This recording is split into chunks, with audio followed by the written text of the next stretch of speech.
What's going on, guys? The Barber Phil here, back again with another haircut tutorial, and in today's tutorial we'll be doing a mid fade on my cousin. If you guys have been around the channel at all, you recognize this guy. He comes in with a head full of hair every time. He gets so caught up at work, but that's alright. We're going to give him a big transformation, send him on his way. Normally do a taper. Today we're going to do a mid fade. So stick around, guys, from the beginning to the end, see how we got from point A to point B.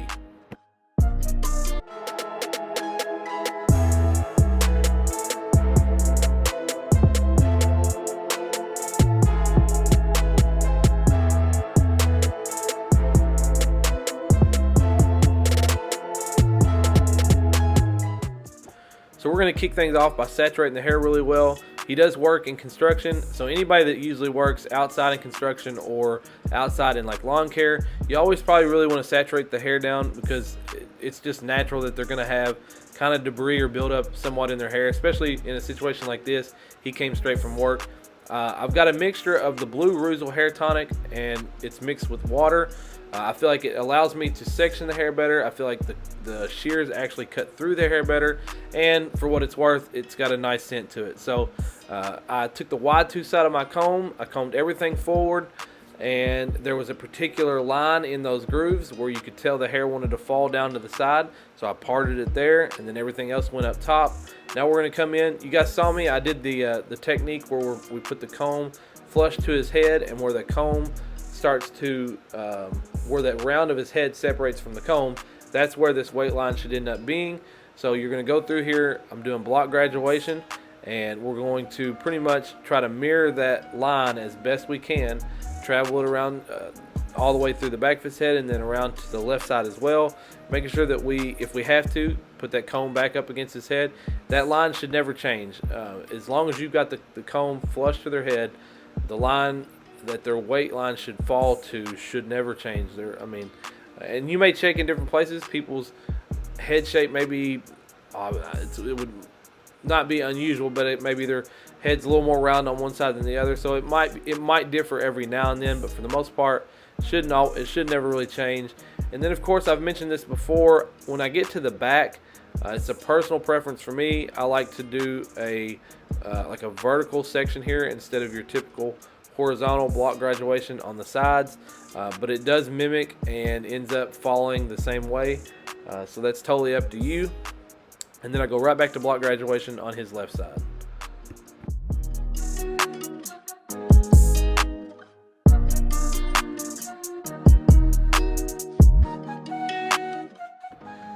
If you guys could do me a huge favor at some point, my Instagram is the same as my YouTube. It's the Barber Phil, so if you guys can go follow that.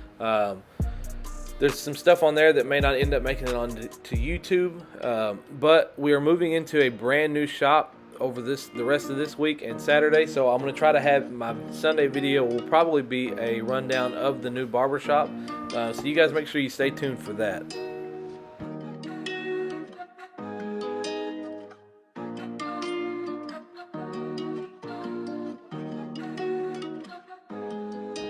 So now that the sides are taken care of, we did an initial guideline down the middle just to set in the length that we are going for. And then, like usual, what I like to do is I will start from that middle section that I did, and I'll pull towards one side or the other, making sure that that is the consistent length that we're going for.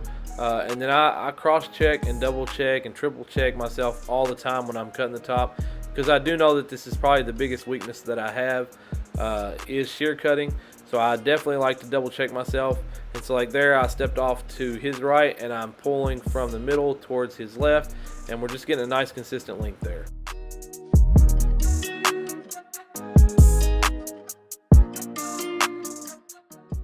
So I do apologize on this side. I did just miss most of the closed 3-guard, debulking the whole side there. What we're doing is we're coming in following that closed 3-guard with a half open 1.5 guard. And I am using the Andis purple guard set because I'm using my new custom. This is a StyleCraft Ergo with a ceramic cutting blade and the Andis Master fade blade or taper blade.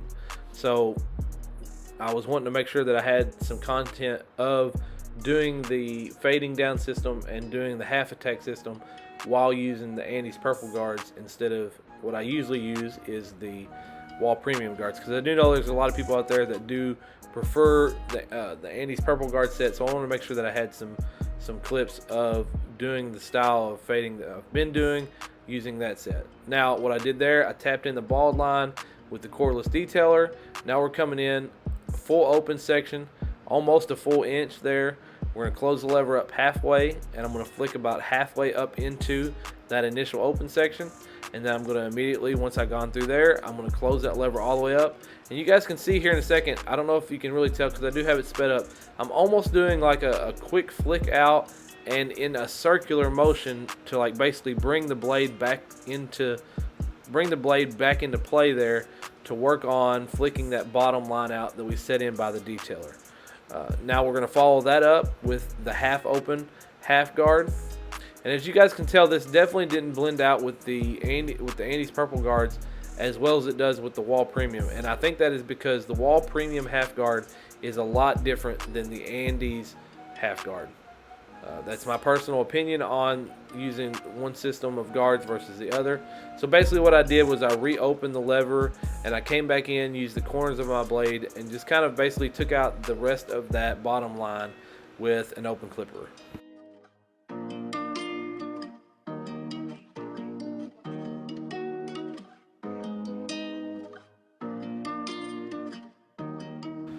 So now we're coming in with our FXs, and we're going to go ahead and put in a nice sharp C cup here. We're going to debulk the bottom side here, and you guys can really tell once you take that bulk out at the bottom, it really does kind of make that fade pop a little bit. The contrast is nice there at first, but once you really debulk the sides, you can kind of really appreciate the gradients in the fade. So we're cleaning this all the way down to pretty much skin. I have a closed 2-guard here, and I am trying to lighten that up just a tad bit, going down with the growth of the hair. There's a little bit of a dark spot there that we were wanting to really work on, so this is the open 2-guard, just kind of flicking up into that initial closed 3. Now as far as fading the beard out, especially when it's a length of this nature where it's not too long, it's pretty simple, guys. Closed clipper at the very top of the beard, half open just below that, about a ½ inch or so. You can open the lever all the way up, and as long as you're kind of finessing it or flicking out at it, and you're not really putting in harsh lines, you should be able to do that pretty simple. You can come back in with probably an open 1-guard, and it should blend right in, at least with that length of a beard.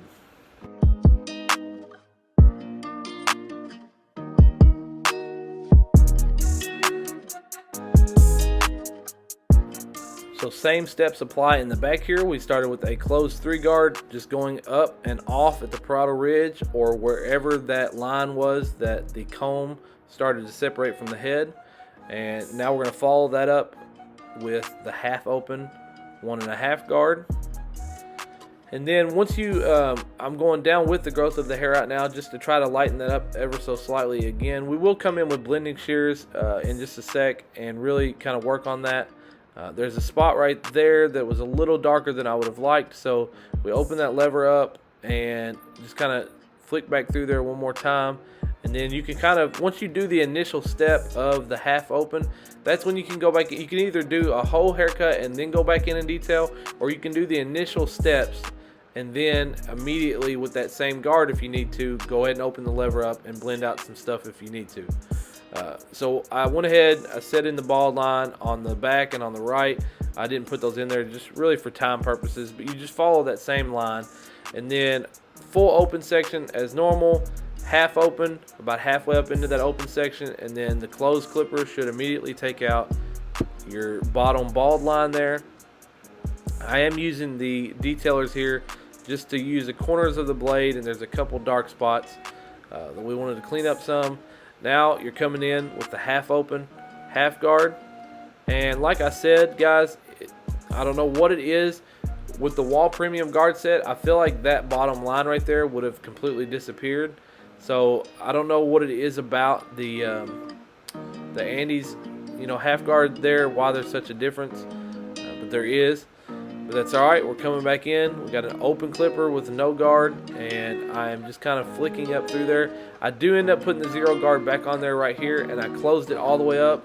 And once I did close the half guard all the way, it did kind of take out that bottom line. Now what I may try to do is do a combo.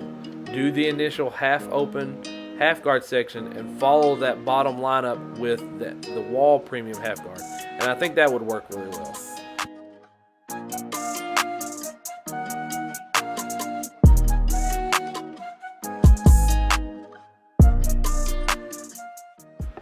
So I did speed this side up quite a bit, but it's the exact same steps, guys. Closed 3 guard, half open 1.5 guard, about halfway up into that closed 3 guard section. When you get to a comfortable length that you're all right doing it, you can set in your bald line. You'll do an open section, like this right here. You'll do half open, halfway into that open section. And when you close that lever up all the way, that should take out that bottom line that you set in with your trimmers. You can come in with the... I've probably got a 1 guard on here, and I'm just kind of do a little bit of detail work. Those are some things that I'd gotten feedback on in a couple of the videos, is that my level of detail work could definitely be improved. So I'm trying to take that to heart, going back in, not just doing the first run through and calling it good, making sure that I am doing my client their due diligence and myself, and doing some of that detail work that is required. So that's what all this right here is me just kind of going back through the steps a little bit, hitting the in-between guards. Like I didn't use the 1 guard in the initial fade, so we're going to use that. I didn't use the 2 guard in the initial fade, so we use that up a little bit higher. And then right here, we're just going to keep this comb flush to his head, and I'm using the 40T blending shears. We're just trying to soften up this darkness ever so slightly, and then here in a sec we can apply some pomade to it and go ahead and start to style it.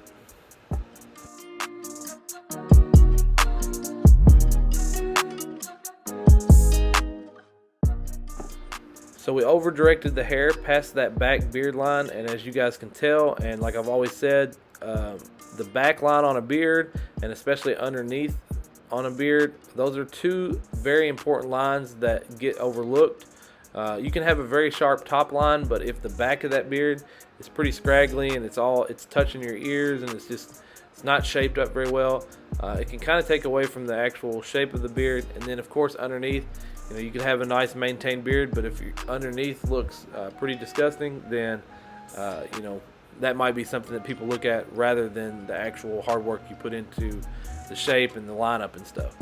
But we did a rough draft on the top of the beard just to kind of clear some of that hair out. Now I'm using my exposed blade razor, stretching the skin, holding that razor at a 45-degree angle, and we're going to bring it back to its highest natural point so that we can keep him as high a natural line as we can. And it's also going to turn out pretty sharp because he does have darker hair, so it definitely helps.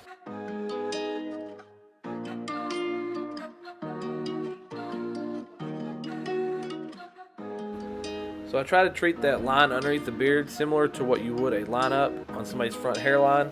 I start in the middle and then I work towards one side or the other. And you should be able to tell, just use your best judgment. You obviously don't want to take it too high, but you should be able to also tell where the natural growth of the hair is.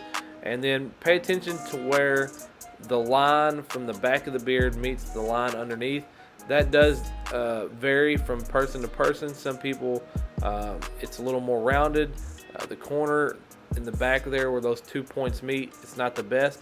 His turned out his is pretty good with a very sharp corner there. And so that's where we ended up deciding to do it for him. And of course we're going to put the razor on this lineup side as well and follow it up using the Gamma Uno shaver. I've mentioned this several times before, guys. If you haven't used this Gamma shaver before, this is the perfect shaver for situations like this. Just tap around the C-cup, the back of the beard, between the back beard line and the ear. You can tap the top of the cheeks just to kind of clean that up. So it's a perfect little shaver for that.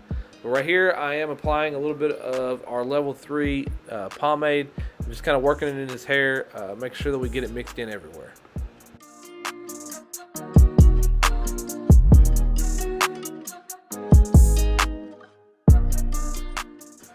When using a more wet style looking pomade, I actually like to use 2 different sides of a comb. I use the fine tooth side to really evenly distribute that pomade throughout the hair, and then I'll use a more wide tooth side to get away from the real slick back old school style look, unless that's what they're going for. But anyways, guys, that's the end of this tutorial. Hopefully I have helped somebody out in this tutorial. Maybe you're a viewer that's using the Andis purple guards, but you like the half attack system and you weren't sure if it would work. Maybe you like the Master Blade and you weren't sure if that would work. Hopefully something in this video has helped somebody out. Make sure you guys leave me a comment though and let me know if that is the case. Make sure you like the video if you liked it, dislike it if you didn't. Please consider subscribing if you're new. Give me 2 weeks. If you don't like the content I'm putting out, by all means, come back and unsubscribe. But I'm pleading with you right now, if you're not subscribed to the channel, go ahead and hit that subscribe button and turn on that notification bell. I'm still putting out 2 videos a week, so you're going to get plenty of content. Guys, make sure you stay around for Sunday's video. That'll be probably an overview of the new shop. This thing is going to be sick. So make sure you guys stay tuned to that. Anyways, guys, y'all know I'm the Barber Phil. I appreciate y'all. Road to 5K. Let's get there. I appreciate y'all.